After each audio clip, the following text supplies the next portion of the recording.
Buenas tardes. Es un auténtico honor el poder estar aquí. Tendremos que tener un poquito de paciencia, querido José Luis, hasta 48 horas. No sé yo si vamos a poder, pero sin duda el poder conversar un rato. A mí me gusta mucho una palabra muy utilizada en Colombia, la palabra conversatorio, que es una mesa redonda, pero en hispano, si me permiten una invención de un neologismo o de una nueva definición. Creo que nos puede permitir acercarnos mucho más a todo aquello que acabamos de vislumbrar, querido José Luis, gracias a la presentación de Hispanoamérica. Y en ese sentido, el acercarnos en este rato a Hispanoamérica, un futuro compartido, con las magníficas personas que me acompañan, creo que nos puede acercar un poquito más a las entretelas, al laboratorio, bueno, al programa de ideas que hay detrás de Hispanoamérica. Vamos a desvelar algunos de tus secretos, querido José Luis, porque tenías 2 minutos más para hablar allí en el atril y has recortado y te has ido a las imágenes como es tu obligación, por supuesto. Y en ese sentido quiero recuperar sobre todo el agradecimiento enorme de poder estar aquí, acompañado de la profesora Guadalupe Jiménez Codinac de México, el profesor Carlos Leáñez Aristimuño de Venezuela y el profesor Juan Miguel Zunzunegui de México, que nos ha dicho varias veces esta tarde, y con perdón, desde luego, que ha sido el que más kilómetros ha hecho para poder acompañarnos. Te lo vamos a conceder, por supuesto, querido Juan Miguel. Eres el que ha hecho el viaje más largo, pero no por eso te vamos a dar más tiempo. No, claro así que no te hagas ninguna ilusión al respecto. Vamos a empezar entonces este conversatorio con una breve intervención de 5 minutos. Con el profesor Leáñez hemos tenido una negociación, estas 2 semanas de preparación, entre 5 y 8 minutos. Al final he cedido en todo lo que pedías, querido Carlos. La idea fundamental es que expongamos de una manera breve cada uno de nosotros qué es aquello que nos conmueve, que nos mueve, que nos ha traído hasta aquí alrededor de Hispanoamérica, un futuro compartido. Querido Carlos, el micrófono es tuyo. Muchas gracias. Bueno, estoy un poquito ronco, pero bueno, espero que se me escuche bien. Básicamente, yo quería lanzar estas ideas al ruedo. Desde 1492 se despliega en América un imperio generador. ¿Por qué generador? Porque es uno que entrega a su Dios lo máximo que tenía. Es uno que entrega su sangre en el mestizaje. Es uno que hace del otro un semejante y no un esclavo. Y es uno que funda no factorías en la costa para explotar, sino ciudades en la costa y tierra adentro. Y esas ciudades acarrean cultura, civilización, una masiva transferencia de tecnología y cambia por completo América. Varios siglos después, en 1824, ese experimento es interrumpido, digo bien interrumpido, porque yo pienso que estamos en una latencia hispánica que lleva 200 años. Pero esta latencia creo que está próxima a concluir, como veremos. En 1824 tiene lugar la batalla de Ayacucho. En la batalla de Ayacucho se sella la secesión de la mayoría del imperio, el grueso de la América continental se secesiona. No solo se secesiona, también se fragmenta y se genera una situación de impotencia, de dependencia. Nosotros somos un poco las repúblicas americanas, los restos del naufragio de un galeón y vivimos aferrados a un pedazo de galeón creyendo que allí está nuestro destino político. Ojo, no es así. Fuimos más, podemos volver a ser más. Solo hace falta rasgar una serie de velos que han ido encubriendo nuestra historia. En 1824 también, solo el 30% de los hispanoamericanos son hispanohablantes, como máximo. Solo el 30% de los hispanohablantes, de los hispanoamericanos son hispanohablantes. Vengamos ahora al 2024. Vamos a dar un salto de 200 años. La fragmentación política y la dependencia continúan. Pero hay algo que ocurre. Hay un cabo suelto que quedó, ese 30%, que se volvió 94%. El 94% de los hispanoamericanos habla español y prácticamente todos como lengua materna. Esto ha hecho que el español es una de las 3 megalenguas del mundo, junto con el chino mandarín y el inglés. Esto es importante que nos metamos esto en la cabeza. Nosotros tenemos un espacio simbólico, que es uno de los 3 mega espacios simbólicos del mundo. No lo estamos aprovechando a fondo, pero ya vamos a ver cómo podemos meternos en otras áreas. El 94% entonces actualmente es hispanohablante. Esto implica el 7,2% de la humanidad. Esto implica que el español es la segunda lengua materna del mundo. Esto implica que en español se produce el tercer PIB del mundo. Esto implica que en la inteligencia artificial, que es algo que está cambiando el mundo a medida que nosotros estamos hablando de manera aceleradísima, los 3 modelos de lenguaje más perfectos que hay son el inglés, el español y otra lengua que ahora no creo que sea el chino mandarín por una serie de comparaciones, de complicaciones. Pero estamos en la cresta de la ola simbólica. ¿Qué ha ocurrido también en 1824? En 1824 ha terminado de emerger un territorio nuevo que se comenzó a forjar desde finales del siglo XX. Ese territorio no es otro que Internet. Nosotros somos una humanidad nueva. Nosotros no vivimos como nuestros abuelos, que vivían exclusivamente en un territorio físico. Nosotros vivimos en un territorio físico y en un territorio virtual. Y ese territorio virtual también es real, también es parte de nuestra vida. Voy a dar unos datos. Esto es un verdadero cambio antropológico, ¿no? El español es la tercera lengua en Internet. El 70% de los hispanohablantes tiene acceso a Internet. O los anglos 77%, no es que 70%, ay, ¿será que los anglos es 99%? No. 70% de los hispanohablantes tiene acceso a Internet. Y ese 70% pasa alrededor de 7 horas al día en Internet o en factores relacionados con Internet. Esto es un cambio del cual tenemos que tomar nota, porque esto no está siendo mensurado, esto no está siendo percibido, y esto es algo que nos beneficia enormemente. Vamos a ver por qué. Hay una receta de poder que aplicó muy claramente nada más y nada menos que los Estados Unidos de América. Es aunar gran escala con una sola lengua común y un gran territorio. Esos son los Estados Unidos. Gran escala, 335 millones de personas, una lengua común, el inglés, un gran territorio compartido bioceánico, 10 millones de kilómetros cuadrados prácticamente. Eso es algo que nosotros, los hispanohablantes, ya lo tenemos en la mano. ¿Por qué? Nosotros tenemos la gran escala, 500 millones de personas, tenemos la lengua común, el español, y tenemos un territorio mundial virtual, Internet. Mientras yo estoy hablando con ustedes, la cantidad de intercambios que están ocurriendo en Internet en español es abrumadora. Los hispanohablantes están hablando entre sí como nunca antes. Claro, los hispanohablantes antes hablaban entre sí. Claro, los venezolanos con los venezolanos, los mexicanos con los mexicanos, los españoles con los españoles. Esto está cambiando. Y Madrid es la punta de lanza de esto. Yo salgo en Madrid, oigo ya todos los acentos de la hispanidad. Madrid prefigura un poco esto como fenómeno que estoy tratando de señalar.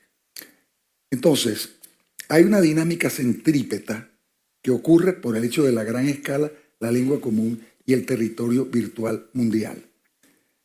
Pero no estamos conscientes de ella porque no la mensuramos, no somos capaces de verla. Y además, por el tema central que nos ha congregado, quizás, que es que nosotros debemos salir urgentemente de unos relatos que nos hacen, por un lado, víctimas en América, pobrecitos nosotros, y por otro lado, victimarios en España, los españoles malos que vinieron a acabar con todo. Estas víctimas y victimarios están todos aferrados a una canoa: Venezuela, España, México, Argentina, Ecuador. Hace falta una aceleración de la historia. Hace falta que nosotros veamos la realidad de nuestro bloque histórico-cultural, que veamos el costo de oportunidad a todo nivel que implica el vivir en dinámicas centrífugas y el vivir en la inconsciencia de que nosotros somos familia, nosotros somos una casa gigantesca con muchos patios y hemos quedado confinados en los patios. Tenemos que volver a abrir los pasadizos entre los patios y volver a armar una casa grande, una casa hermosa, una casa poderosa, y darnos cuenta de que no somos el patito feo del cuento, sino cisnes, de que no somos sapos, sino príncipes. La hispanidad tiene un futuro radiante. Solo tenemos que tomar conciencia de una serie de factores y echar por la borda los relatos inhabilitantes. Muchas gracias.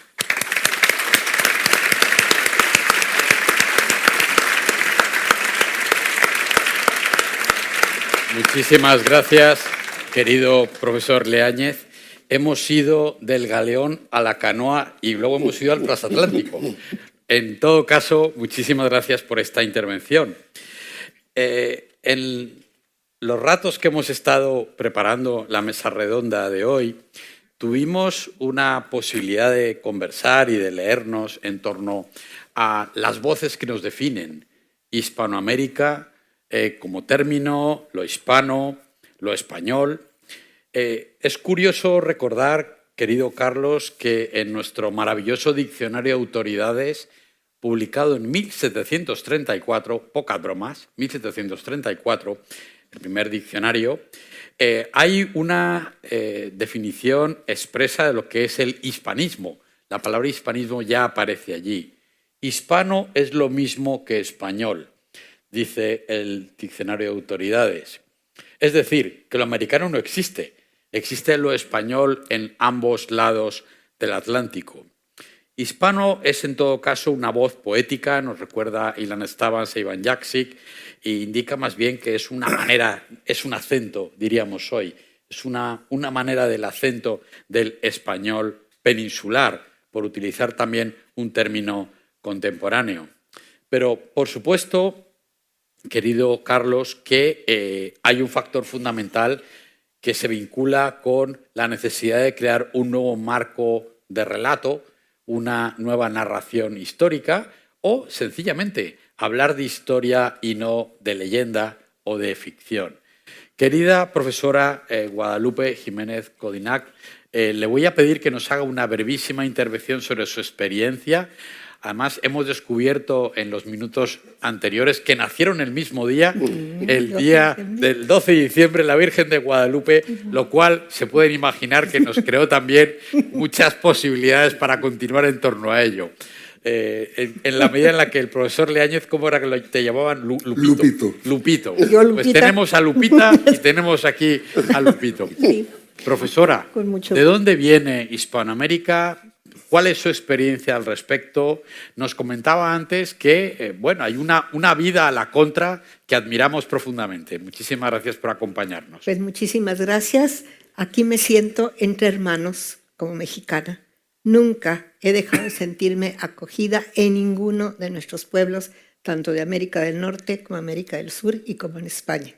Créanme que eso es algo que alguno andar por todos estos pueblos, de toda esta comunidad hispana, es algo que nos une y que hay que vivirlo, porque los que tenemos esa herencia común, la tenemos que sentir en nuestros pueblos. Vayan ustedes a cualquier pueblecito en Chile, en Argentina, en Perú, en México, y verán esa iglesia, esas casas reales que después se convirtieron en el ayuntamiento, esos patios, esas calles con sus cerradas, no con los jardines que tienen en Estados Unidos, sino siempre con esos muros, con esas entradas tipo árabe, ¿verdad? Que todavía tenemos en todos nuestros pueblos y nos sentimos todos hermanos. Yo aquí vengo a decirles que eso somos. Y si no recobramos esa fraternidad, pues no podremos lograr lo que nos acaba de decir Carlos que podemos lograr. Yo quiero decirles que tenemos muchos problemas con el uso de las palabras. Y desgraciadamente, en esto que se viene de la inteligencia artificial, mucha de esa información para la inteligencia artificial va a ser informada por personas que no nos conocen ni nos comprenden, que usan palabras para definirnos que no somos nosotros. Yo quiero decirles que nosotros mismos, como miembros de esta comunidad hispana, quiero decirles que si vamos al diccionario mismo de la Real Academia, ustedes no encontrarán el término Hispanoamérica. No van a encontrar el término Latinoamérica. No van a encontrar el término Iberoamérica, tampoco Hispania. Entonces, ¿qué está pasando? ¿Qué otros nos están definiendo? Yo estuve 10 años trabajando en la Biblioteca del Congreso y en mi experiencia en Washington era que América son los Estados Unidos únicamente. Me acuerdo bien de un argentino enojadísimo en un programa de televisión cuando el que lo estaba preguntando le dijo, ¿es su primera visita a América? Y el argentino dijo, no, yo vivo en América. No, señor, usted no vive en América. América son ellos, únicamente, nada más. Muchas veces discutí profundamente con ellos que América era todo un nuevo mundo. Bueno, cuando en 1991 se logró llevar el primer mapa de América dibujado en 1507 en el monasterio de Saint-Dié en Alsacia, se lo prestaron a la National Gallery de Washington, estaba ya expuesto. Hubieran visto la reacción de los estadounidenses.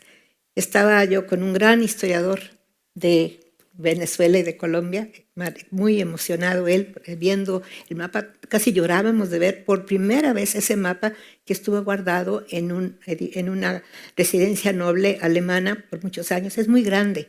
Y ahí se ve por primera vez, en el año 1507, la palabra América.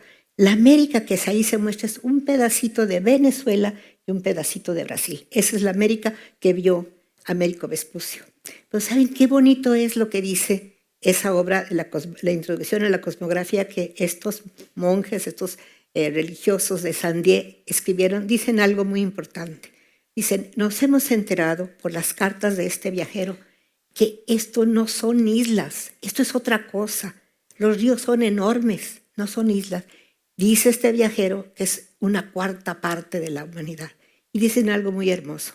Como conocemos solo 3 partes y tienen nombres de mujer, África, Asia y Europa, le hemos llamado a estas tierras América. Allí aparece por primera vez la palabra América. 1507. Ni Isabel la Católica ni Colón la conocieron, estaban muertos. Entonces, esta América, que es la que hoy nos une, que hoy son 35 países, pero en Estados Unidos, y oigan hablar al fulano, este señor Trump, América son ellos, nada más ellos. Nosotros no somos América. Yo tuve muchas discusiones con ellos. ¿Cómo que quiénes somos? Mis compañeras de colegio, cuando me mandaron interna a un colegio del Sagrado Corazón en Estados Unidos, me decían que México está en América del Sur. Y yo levantaba la mano y decía, estamos en América del Norte. La madre religiosa que estaba me mandó a la biblioteca a conseguir un atlas. Claro que estamos en América del Norte. Somos vecinos y para ellos estamos en América del Sur. Lo que yo les puedo contar de todo lo que viví y todos los pleitos y todas las discusiones de buena manera y con educación, porque hay que hacerlo así, porque no nos entienden. Pero ellos nos han definido. En gran parte, los problemas que tenemos del uso del lenguaje, nosotros mismos lo hemos aceptado. Se ha aceptado en España y en todos nuestros países. Por ejemplo, ustedes saben que la palabra Spanish colonies es un invento del norte europeo, sobre todo los ingleses. Empieza a aparecer con una gran fuerza en el siglo XVII. No soy yo, sino dos muy buenos historiadores de la Universidad de Salamanca. Uno de ellos, yo creo que tiene algo de origen irlandés, se dedicaron, ahora con las técnicas que tenemos, de encontrar todas las veces que van apareciendo esa palabra en los documentos solamente ingleses y del norte de Europa. Nunca ustedes lo verán en esta palabra, colonias españolas, no la verán nunca en nuestros documentos del Archivo General de la Nación, en ninguna otra parte. ¿Por qué? Porque nunca lo fuimos. Nosotros fuimos otra cosa.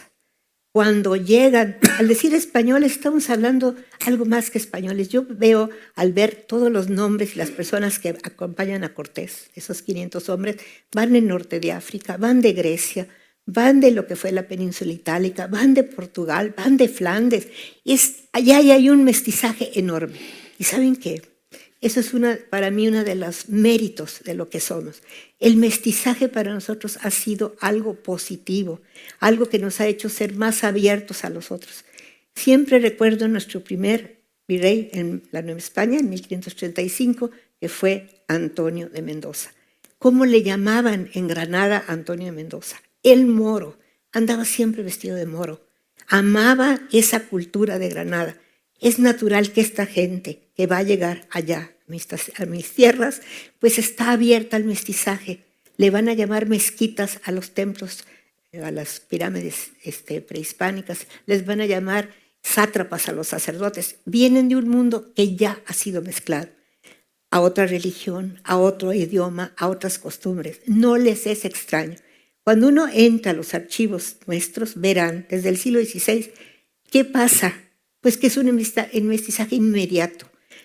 Los que van llegando inmediatamente quieren casarse con las cacicas o con las mujeres, porque aunque ahí no había todavía propiedad privada, los que van llegando les están dando propiedad privada, sobre todo a las mujeres. Entonces, qué mejor que casarme con esta mujer que va a darme todas estas mercedes de tierra. Y uno lo ve en los documentos. Y además quiero decirles que la aristocracia novohispana, la más importante y más antigua, todas tienen mezcla indígenas de diferentes, de purépechas en Michoacán, de nahuas, de otros. No era visto algo como algo que rebajaba a la gente. En Estados Unidos sí. Yo en la Biblioteca del Congreso vi cómo rechazan el mestizaje. Personas muy lindas que trabajaban conmigo me decían, mi padre fue inglés, pero yo soy cherokee, no quiero saber nada de mi padre. Yo soy cherokee. Decía, eres mezcla. Un doctor de un instituto en México que están estudiando el genoma mexicano me decía, doctora, lo que usted nos dice lo estamos viendo en nuestras investigaciones. Todas las sangres del mundo están aquí en México. Pensábamos que iba a ser gran parte indígena, gran parte español. No, están todos. Dije, no, fíjese en dónde estamos. Estamos entre dos grandes océanos. Por aquí han pasado todos, todos. No puedo decirles tantas cosas, pero yo me dedico a la guerra de independencia. Sobre todo del año 8 a 21, toda mi vida he dado esas clases y tengo 50 años de archivos porque siempre me ha interesado. Y quiero decirles algo que no está en los libros de texto. Y no lo digo yo, también hay las investigaciones de personas muy valiosas, como John Tutino en Georgetown University y otros, que han dicho, de 1810 a 21, la guerra de independencia de la Nueva España tronó el sistema mundial económico en Asia, en Europa, en África, en todo el mundo. ¿Por qué? Porque el primer productor de plata del mundo de la época era Nueva España. Se tronó completamente. Ustedes lo ven eso en algún libro de economía, en cualquier parte de las otras, nunca lo verán.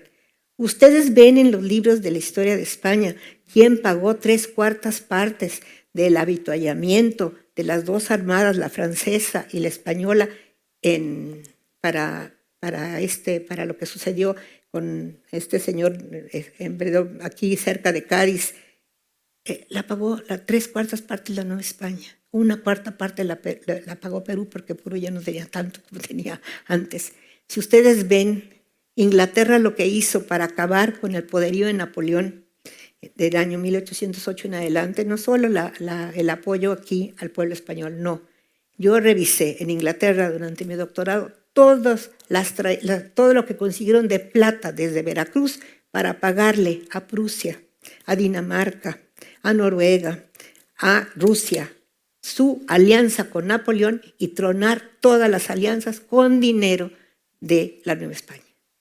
Eso no está en los libros de texto. Yo le decía al profesor Hobsbawm, que lo admiraba mucho, y me iba a platicar con él ahí, cerca en su cubículo, ahí en la universidad. Yo estaba y él estaba también. O sea, usted tiene un libro maravilloso sobre las dos revoluciones más importantes, la política, la Revolución Francesa y la Revolución Económica e Industrial Inglesa. Nunca estamos presentes de dónde venían los recursos.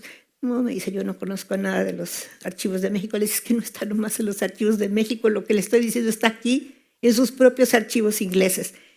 No saben cuánto estos países nuestros estuvieron dando a la historia de la humanidad. Y quiero decirles que ni en España se conoce. A mí me da mucha tristeza que en nuestras escuelas y universidades en México se ha quitado la historia de España, pero también quiero decirles que aquí se ha quitado la historia de América, como si fuéramos docentes que no tenemos nada en común. Por 3 siglos fuimos una sola cosa, una unidad.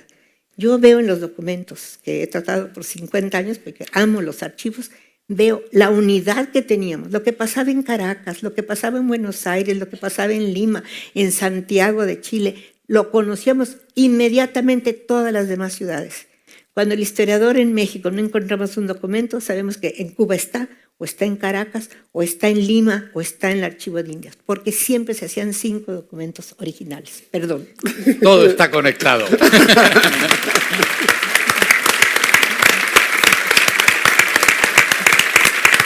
Profesor Juan Miguel Zunzunegui, Dígame.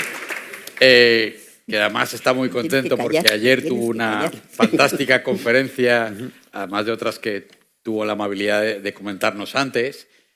Hispanoamérica, un futuro compartido. ¿Cuál es el contexto vital, experiencial y de obra de historiador que te lleva a una reflexión particular sobre Hispanoamérica como un futuro compartido? Pues nunca supe por dónde empezar estas reflexiones. Dije, bueno, a ver si ahorita me inspiran. Es que hay tanto que decir. Bueno, preguntábamos antes de qué universidad venías y me dijiste que de ninguna, que ya te cansaste de todas. Pasé que ya por todas las universidades, di clases en todas las universidades, me corrieron de todas las universidades. Y me corrieron de todas las universidades porque tengo esta mala manía de hacer pensar a los alumnos y eso parece es fatal, que hoy en día es una cosa muy de molesta. menos. Pero yo tuve el problema de que yo los hago pensar porque, no sé, yo tal vez nací raro, pero yo me acuerdo, yo conocí a Hernán Cortés cuando tenía 6 años. Estaba yo en segundo de primaria y fue una experiencia muy rara porque yo llevaba todo en mi primer año primer año de primaria, ¿no? Que 6 años. En la clase de historia era... ¿Cómo eras con 6 años? Nos cuesta así... Ya eras así más o menos, yo creo, ¿no? No, era callado, tímido, introvertido y de mal genio. Yo lo creo, era callado. Y no tenía amigos. Pero no tenía amigos y ya descubrí tiempo después por qué. A ver, o sea, vemos Historia de México. Y entonces es un año completo de los aztecas. Un año completo de los aztecas eran los seres humanos más maravillosos, misteriosos, mágicos y místicos que ha dado la humanidad y estaban a punto de conquistar la galaxia, ¿no? Entonces ya es un año completo de eso en Historia de México. Y luego llegó a mi primer semana de clases de segundo año de primaria. Clase de Historia de México, abres el libro, La Conquista de México. Fíjate, suena bien. Y entonces, después de un año de escuchar que los aztecas eran los seres humanos más gloriosos que ha dado la historia de la humanidad, en mi primer clase de Historia de México, en segundo año de primaria, me entero que 400 barbajanes conquistaron a los aztecas. Y entonces dije, no, algo no cuadra. Entonces yo llegué a mi casa, me acuerdo perfectamente de llegar a mi casa, y mi mamá, pues como luego hacen las mamás, y ¿cómo te fue en la escuela, hijo? ¿Qué viste? Y yo que siempre fui mal hablado, pero es que mi papá era mal hablado y pues me lo pegó. Y entonces, pues le digo, me dice, mamá, ¿qué viste en la escuela? Perdón. Le digo, pues puras pendejadas, mamá. Y mamá, ¿sí qué? Le digo, a ver, llevamos un año viendo que si los aztecas, que sé. Y ahora resulta que un pelafustán bueno para nada salido de no sé qué cloaca, con 400 personas salidas de una cloaca más debajo todavía, conquista. No puede ser. Le digo, perdón, pero piensan que soy idiota. Pero yo tenía 6 años, ¿no? Y mi mamá, sí. Luego entendí que debió ser muy difícil ser mi madre y mi padre, pero es que les digo, pues es que esto no tiene ningún sentido. Yo no tenía amigos porque yo llegaba a mi casa a sacar la enciclopedia Porque sí, a ver, no, nada de lo que vimos hoy en la escuela tiene sentido. Sobre todo que después de que entonces ya me enteré que nos habían conquistado los españoles, a ver, estaba yo en segundo de primaria, fue muy duro. Entonces me enteré que nos habían conquistado los españoles, pero también era 1982, me acuerdo muy bien porque el Mundial era en España y México no había calificado al Mundial. Y México no había calificado al Mundial porque habíamos hecho trampa en el Mundial anterior y nos habían descalificado para el Mundial de España. Y entonces, como no íbamos a jugar en el Mundial de España, todos en México le iban a España.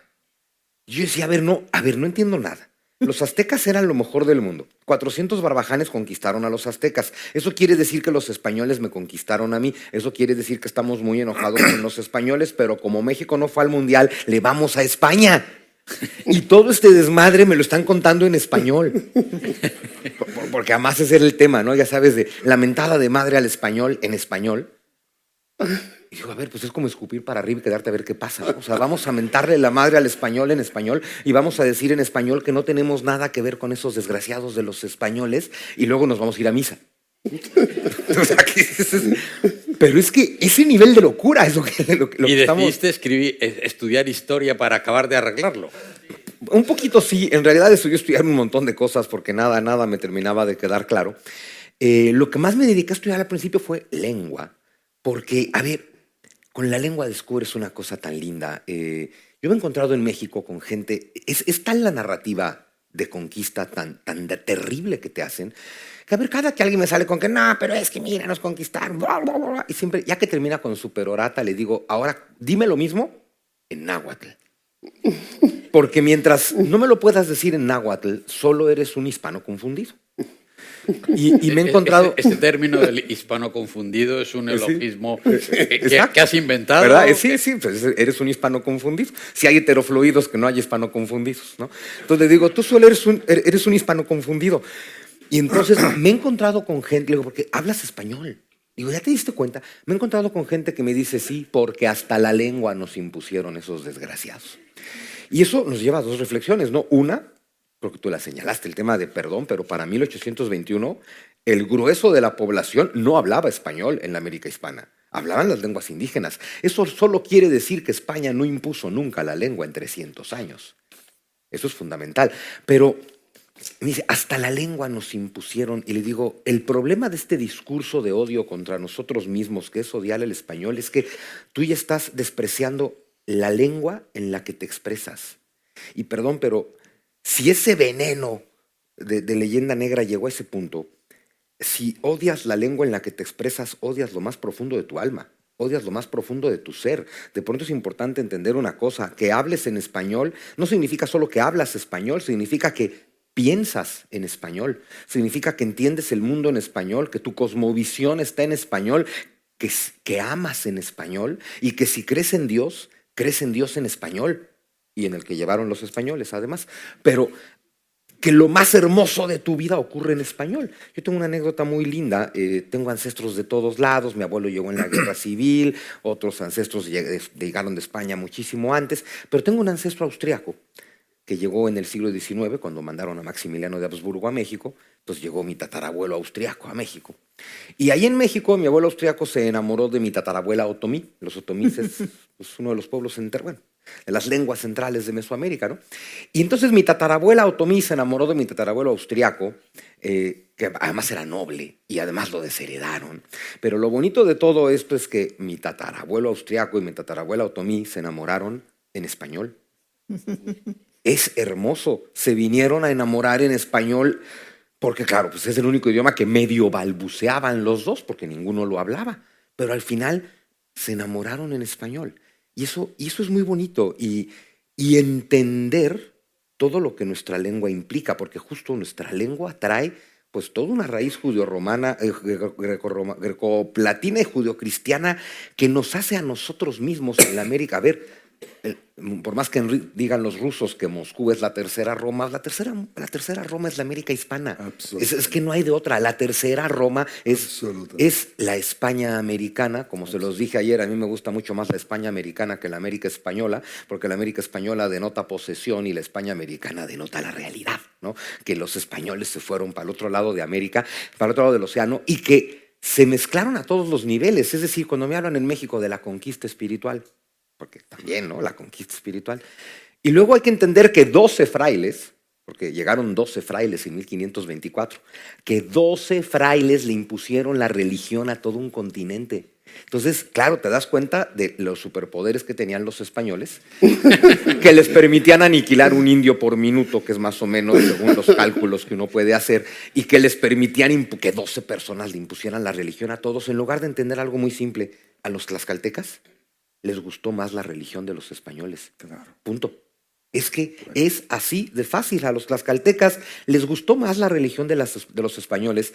Y eso nos lleva a un problema, porque hoy en día, siglo XXI, somos muy modernos y Dios ha muerto y Dios no existe y todo lo que huele a Iglesia Católica nos huele mal y demás. Y hoy en día podemos pensar todo eso si queremos, y la Iglesia puede tener muchos defectos que seguro tiene, pero no hay que olvidar que el pensamiento humanista de España es un pensamiento cristiano y que el pensamiento humanista de España es lo que hace que España sea mestiza. De pronto el cristianismo resultó ser una gran amalgama cultural, amalgamó a Roma, amalgamó a España y amalgamó a toda América.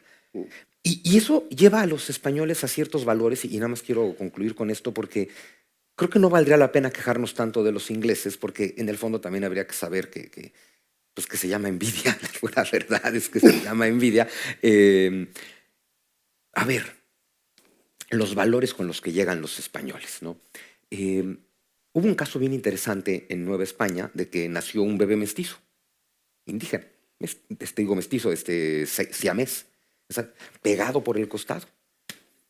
Y murió a los pocos días. Y entonces, ¿qué hicieron las autoridades de Nueva España? Necesitamos un doctor y un sacerdote. Ah, sí, bueno, claro, sí. Sí, no, pero necesitamos que hagan una autopsia porque tenemos que saber cuántos corazones hay en este cuerpo. Y uno diría, bueno, ¿y eso qué? Y dice, es que el alma reside en el corazón, estaban pegados por el costado. Si hay un solo corazón, quiere decir que este es un ser humano con deformidades y hacemos un funeral. Pero si hay 2 corazones, quiere decir que eran 2 seres humanos pegados y hay que hacer 2 funerales. A ver, perdón, ¿quién se preocupa de esas cosas? O esta idea que de pronto comentamos sin entender la profundidad de que se hace todo un concilio o una serie de concilios en España para determinar si los indios tienen alma. Hoy puede parecer muy bobo, en su momento era fundamental, porque además se encuentran con la terrible noticia de si tienen alma. Y eso que no pueden ser esclavos. O sea, que sí tienen alma y que entonces pues, tenemos que tratar como si tuvieran. Una vez me preguntaba a mi esposa, oye, ¿qué le salió mal a España? Entonces digo, pues el humanismo. Resulta que si eres más cabrón, porque es que es tremendo, ¿no? Igual que Carlos V deteniendo la conquista para preguntarle a los sabios y a los eruditos de España, oigan, ¿está bien lo que estamos haciendo?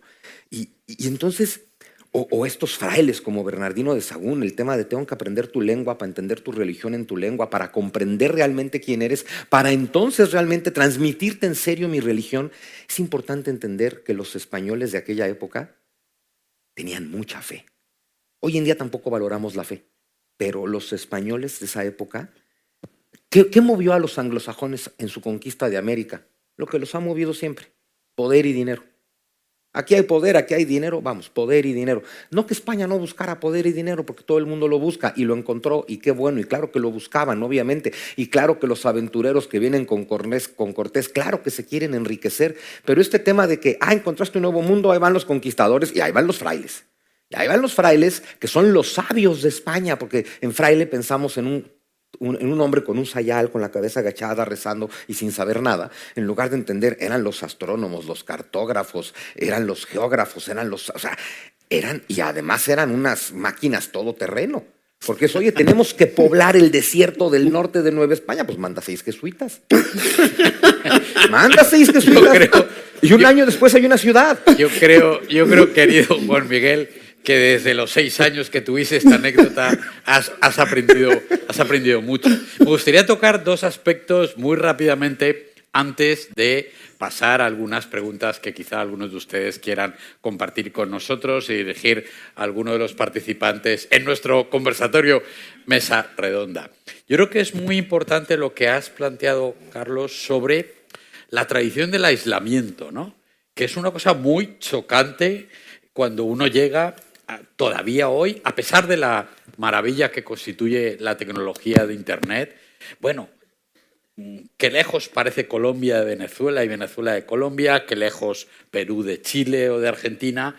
Bueno, ha habido una sensación de aislamiento que ha ayudado a enfatizar lo que Juan Miguel acaba de comentar antes y lo que Guadalupe comentó antes también, esa especie de ensimismamiento de los estados-nación, de las mitologías nacionales fundadas en la leyenda negra o utilizando la leyenda negra como un elemento de pedagogía política republicana.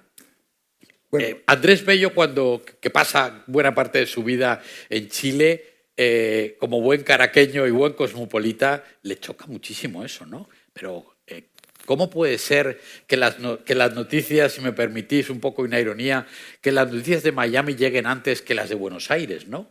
Pero ya estamos fuera, creo, Carlos, de esa situación. Internet ha roto por completo esos escenarios y hay una paradoja de la tecnología que nos conecta por completo y que, por ejemplo, todo el sistema de educación superior y universitario que tenemos en España y en Madrid en particular, bueno, básicamente esté muy articulado con todo lo que pasa en Hispanoamérica.